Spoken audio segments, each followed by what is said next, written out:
षड राग और विराग मानव जीवन की दो बड़ी विशेषताएं हैं। कुछ चीज़ें हमें अपनी ओर खींचती हैं और कुछ से हम दूरी बनाकर रखते हैं। मनुष्य की तर्क शक्ति बड़ी प्रबल है। वह असत्य के पक्ष में जोरदार दलीलें दे सकती है। वह जीवन भर एक सत्य पर टिका नहीं रह सकता। परिवर्तन उसका स्वभाव और नियति है।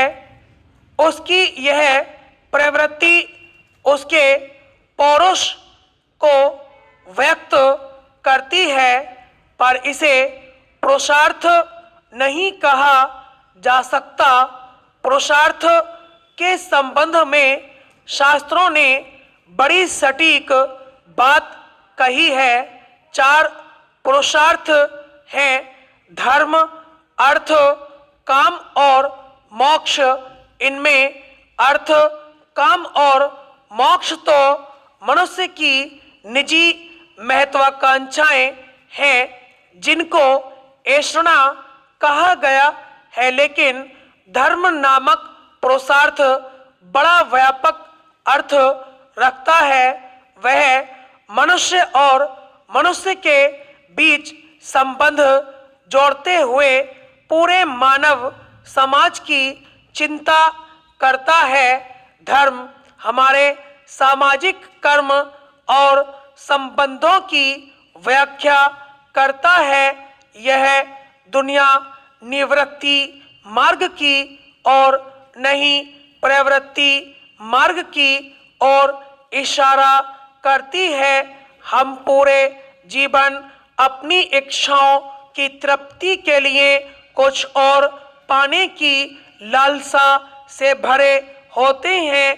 यह तृष्णा ही हमारी सबसे बड़ी वासना है। स्वामी रामकृष्ण परमहंस ने अपने सत्संग में एक रोचक बात कही है कि किसी परिचित या प्रियजन की मृत्यु पर हम राम नाम सत्य है के वचन दोहराते हुए शमशान घाट पहुँचते हैं। जब तक शव चिता पर जलता रहता है, तब तक हम दुनिया की क्षणभंगुरता पर बातें करते हैं, पर घर लौटते ही हमारा वह वैराग्य भाव छूमंतर हो जाता है और हम फिर से संसार के ताने बाने में उलझ जाते हैं। इसलिए हर क्षणिक वैराग्य शमशान वैराग्य ही तो है। इसमें गहराई नहीं होती। सांसारिक मायाजाल से परे जब सत चित आनंद में ध्यान लगता है, जीवन का उद्देश्य समझ आता है। इस दुनिया में क्यों आए हैं का सारा सुरिसार समझ आता है। सबके प्रति सौहार्द जन्मता है। बंजारे सा मन हो जाता है। मन झूम झूम गाने लगता है। कौन कह रहा है कि बंजारों सा ये जीवन बेकार है। मैं सबका हूँ, सब मेरे हैं, सबसे मुझको प्यार है का उद्घोष होता है। पूरी वसुधा कुटुंबकम्बवत लगने लगती है। अमृत बरसता है। सब उसके आनंद में मगन हो जाते हैं। तब उसे दिव्य ज्ञान प्राप्ति कहा जाता है।